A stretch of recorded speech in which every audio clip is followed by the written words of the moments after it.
I think all of this comes together in our mountaintop moment for this episode, where, Brian, why don't you take us into our mountaintop moment? Yeah, this is awesome. I was just about to get there. So if we think about that, if the trap is escapism, if the trap is buying into the rules of the game, if the trap is doing the game for the game's purpose, then what's the alternative, right? And the alternative is, in this movie, it's portrayed as this moment where we have Wade and Samantha in their human personas and their human bodies sitting on a bench on a rooftop in Columbus, Ohio, surrounded by vat grown vegetables, having a very quiet, very personal, direct, uncomfortable interaction they don't know what the rules are and it's totally unscripted and they don't really know what they're going to do. And it's super awkward. But they're like, wow, it's really slow here and it's really quiet and nothing is exploding quite yet. Right. And we have to decide how to just be with each other. We have to decide, we have to reveal who we are to some extent and have a real conversation. And so the movie holds this up as that moment, but it's actually a really good the way they portray it, as a contrast to the incredible glossiness and frenetic energy of everything in the Oasis that you see. There's like, oh, actually, this was kind of the point. This was the thing that Halliday never got to. That he was trying to create this, human connections, and he created escapism. He created shallow connections, but he didn't create the deeper ones because you can't do them there, right? And so that's our mountaintop moment, is like realizing that this slowing down, realizing that opening up, realizing that breathing actual air is kind of the point. Whether it's for entertainment purposes or for larger organizational purposes, like, Kira's got a mission and this actually helps her, like making personal connections, but also thinking about the challenge of personal connections is what helps her in the game and what helps them in real life. So that moment where they slow down is the flipped script. Is the script flip that we always talk about here on Wonder Tour. It's when something happens that subverts the narrative. At this point, everything is speeding up, and it's all about, we have to go as fast as possible to find that new tech, to find the next key, so that we can be the first to solve Halliday's puzzle. But the only way to actually move forward is, well, the first key is to move backwards. So the only way to move forward is to move backwards. And the second key, the only way to move forward is to slow down, exit the Oasis, and actually have that real moment. And like you said, it's the slowest moment of the entire movie. And it's beautiful. And you don't have this CGI going on. You just have this actual shot of these individuals. And then from then on in the movie, you actually get probably somewhere near half of the shots are now going to be in the real world as opposed to inside the Oasis. It's this turning point where the characters recognize we're aligned to a mission in real life. The technology is just a means to a purpose, like we've been talking about. So now that we've all agreed on this purpose, who cares if our characters die in this game or whatever? Right. We now know what actually matters. And guess what? We have to slow down. He almost creates this like Oasis Sabbath, right? He's like, hey, there's going to be a day each week or 2 days or whatever where, in the end, once he has control of it, where people can't be in this world, they have to stop and remember what real life is actually about. Right. And so that zoom out lesson, I think, can be applied in an organization. It can be applied in a business or leadership context, right? It is the goal of using the software is not to use the software better. The goal of deploying the software is not so that everybody does things exactly the same way, so you know exactly what's happening at all times, right? That is a way to do it, but that is not a purpose in and of itself. Like, the purpose is, can your organization be more effective? Can your people be more effective? Can they be, like I said, the agile mantra, the lean mantra is pushing the authority and the decisions down to the lowest level, making them clear enough on the big mission that they can be super clear on how what they're doing connects to it, and then trust them to do it. Right. And that is very different from a lot of times what we see software being deployed in a big organization to amplify its mission. That's not necessarily the way it gets perceived or the way it gets rolled out. And, maybe you just forgot about those personas. Maybe you didn't look at what their experience would be, or maybe we didn't even examine the purpose in the first place. Maybe it's because we didn't slow down. That's a starting point when it feels like the world is moving at a breakneck pace, and to just stop for a sprint, to just have this moment where you're sitting on the bench instead of just racing the hair, racing the hair, racing the hair. It just feels like you're going to get left in the dust if you stop for a second. But I think what's really critical here is it's not, you have to stop one way or another. If you just keep moving at a breakneck pace, eventually you have to stop. But it's figuring out strategically, when are we going to slow down? It's slowing down on a rhythm. It's having those retrospectives. It's not always being so focused on efficiency. There's times to be focused on efficiency, but really the end goal is not to become more efficient so that we can become more efficient. That's the tech for the sake of tech trap. And that trap doesn't actually have a purpose. So I think that's a good indicator. And I think we've all probably fallen into it sometimes. If you look around and you're doing a technology implementation, or you're pushing forward your business model or something like that, and you're like, wait a second, I don't know if we have a purpose, or like, I'm not super clear on if this is still the purpose. And if you ask the team, can you tell me what the purpose is? And their version of the purpose is not what you think the purpose is or something, that's a good sign you might be doing tech for the sake of tech. Yeah, absolutely. So I think we're getting into our practical application discussion here, right? It was like thinking about, how do we use these lessons? How do we think about slowing down? How do we think about who is it for? How do we think about the purpose? So yeah, this my efficiency rant for the day is this. Whenever we have this conversation inside an organization, is a lot of times you will have this, oh, we're going to do this because it will make us more efficient, right? That's a phrase that people love to talk about, and it's a real thing. It's valuable. And my challenge is always, the actual like mathematical definition of efficiency is output over input, right? And almost always when you're rolling out technology, you're looking at the denominator. You're looking at the input. You're like, oh, we're going to do less hours of work to get the same output. We're going to have less manpower required. We're going to have less waste. We're going to spend less money. We're going to, whatever. It's always the denominator. And that's a valid piece of it, but it's only half of it, right? And because you can't, the end game of that is to zero, right? I can absolutely cut costs to zero, right? I can lay off the entire workforce and I will not spend any money. Theoretically, if even one thing gets done, I'm now infinitely efficient, right? But that is not the path to success. That's certainly not the path to transforming anything or creating extraordinary growth. The numerator is also important, the what is your output. And so if you think about it not in terms of efficiency, but in terms of productivity, how do I take the people that I have and the resources that I have and the time that I have and do as many great things with that? How do I make sure that the output is better and better aligned and more impactful with the resources that I've got? You get two things, right? One is you get out of this cut your way to victory mindset where you're not worried about, oh, you guys are screwing up by spending my money, or you're spending so much time. Why are you so inefficient, right?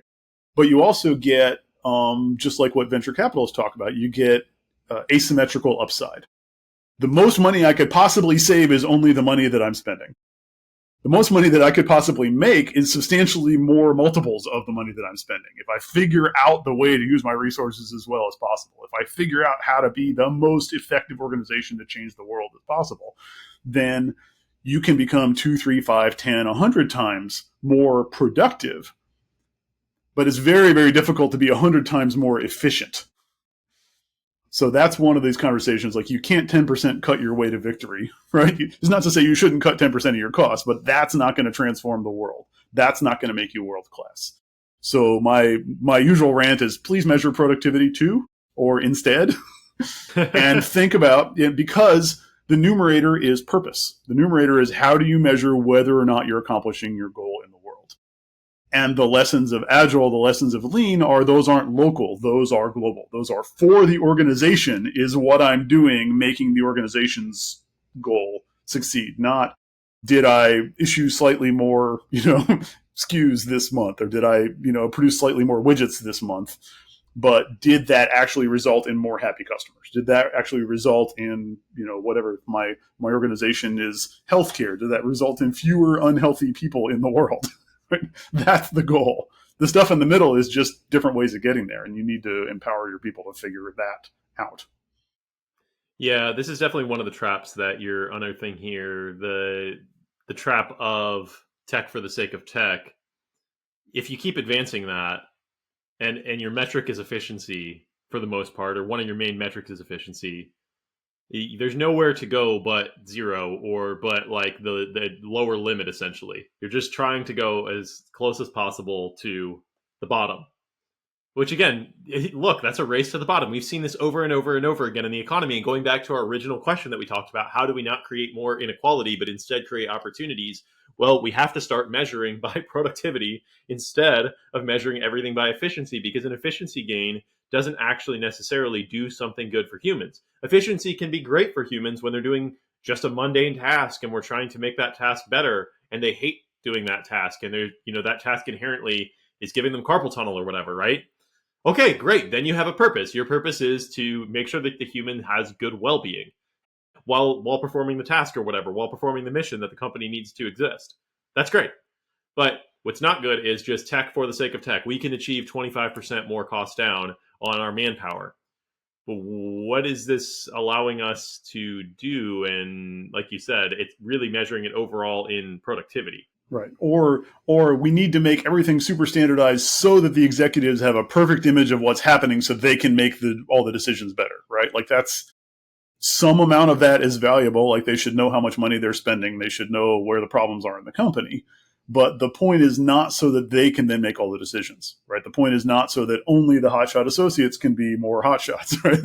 The goal is that wherever the decisions are being made, wherever the opportunities to add value there are, that the technology is helping that happen rather than hindering it. And the challenge is, the thing that we've all seen is that top-down applications of technology solely for transparency, solely for executive decision-making, solely for standardization, almost inherently stink. Like they're terrible at the ground level. They make things worse for the people that are doing the actual work that your company does, that are performing the actual output of your organization.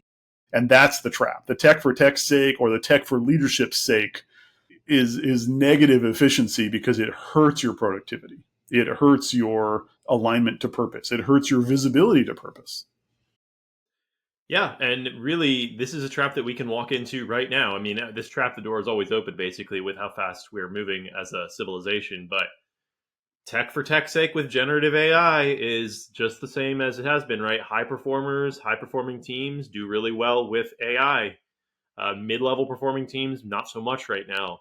And so there is an opportunity for us to help to make sure that we don't create a bigger gap between the high performers and the mid and low performers, and end up leaving people behind like we have with other technological revolutions. And you could argue that eventually it gets sorted out, and maybe it does. But as we as humans, who, for me, like I said, my personal purpose is to help other people achieve freedom. What I don't want to do is what we have probably all been victims of before, because we're all consumers of technology, users of technology. We see where let me just paint a picture for you, right? Big tech mindset is hire the best technical skill sets in the world, hire the most advanced minds, and put them in a room together and let them design the most advanced solutions. I'm not saying that everybody does this. Don't hear me as painting with a broad brush. I'm just saying here's a specific example. It does happen. And what you end up with doing is creating an advanced solution that creates a bunch of Sixers in Ready Player One terminology. It creates a bunch of bots. And guess who most of those bots are? Either the people at the company who are already the worst off, or the people in society who are already the worst off. And sometimes it's us, right? It's the users of certain, certain social media features. It's the users of certain online shopping experiences and features and things like that, right? Instead of giving us more freedom, the ability to follow our purpose, we now are more entrapped. So yeah. So let's take this back to our Wonder Tour conversations, our Wonder Tour mindset, right? We're talking about, what does a magnanimous leader look like, right? If I'm a magnanimous leader in a company, I'm a team leader. I'm not a superstar, but I'm an experienced person, and I'm pretty good at my job, and I've got people working for me. Then the using technology for helping, for inequality would be, we get a new technology, and what I'm going to do is, it's going to make me really effective. I'm going to have a dashboard that makes really good decisions. But the way that I get to do that is, all of my people need to spend an extra hour of a day filling out some online thing, so I know exactly what they're doing with their time and exactly what interactions they have. So their lives are getting less productive, and I'm getting better at making decisions. But also, I'm then more likely to thrive, right? I'm going to be the one that looks like I'm making good decisions, and I can show cool dashboards and meetings, right? That is accelerating the gap between me and the people that work for me. That's not the magnanimous leader. That's not the Doctor Strange. It's not about you lesson, right? The magnanimous leader version is the inversion of that, which is that how do I do it so that I make fewer decisions? How do I do it so that the people that work for me, the people that I'm supposedly mentoring and helping, are getting closer and closer to my capability every single day? So pretty soon there's 5 of us instead of 1. Right? How do we use technology so that they have time for me to mentor them, for they have experiences that I had more quickly than I did? They catch up more quickly. They don't make all the same stupid mistakes that I made. So that suddenly now you have a team of people that all have very high capability. Those two mindsets are very, either one of those is available, but it's very easy to fall into the I'm in charge, therefore we should invest in making me more effective mindset, rather than the I am knowledgeable, therefore I should invest in bringing other people up to my level as fast as possible. If the people who hire into your organization or join you, if their experience is that you're investing in them, that you want to get them to be amazing and you want to let them make decisions as quickly as possible without letting them burn, that's a very different experience than they hire in and they understand that their job is to grind so that you can thrive. Yep. And if we look at the example of the submarine captain David Marquet, if you haven't seen the video, just go Google it. It's the best video, or the best like content that you can consume in like 8 minutes on decentralizing decision making. He points out that really, in order to be able to decentralize decision making, in order to be able to have other people be wise and successful and things like that, they need to have competence and clarity. So your job as a leader is to make sure they have competence and clarity. And in the end, isn't that your total job as the leader? Basically, clarity on the goals of the organization, the strategy, what is in and out of scope, and things like that, and competence, developing leaders, developing skill sets, developing technical abilities, and things like that, so that people can go forth and conquer. So if this is the case, then how can we use technology to build competence? How can we use technology to communicate more clearly, or to develop a more high fidelity model that's even clearer on what our vision and mission and everything is? That's a purpose that we can use technology for. And that's what we see Halliday doing to bring this home, right? Halliday's whole puzzle with the 3 keys. What is it doing? It gives clarity over the course of the puzzle to what the Oasis is for, what it is not for, and it also gives competence. If somebody can solve this puzzle, like Wade is able to solve it, the person must then be competent enough to make the next decision of how they can use the Oasis in the future after he's gone.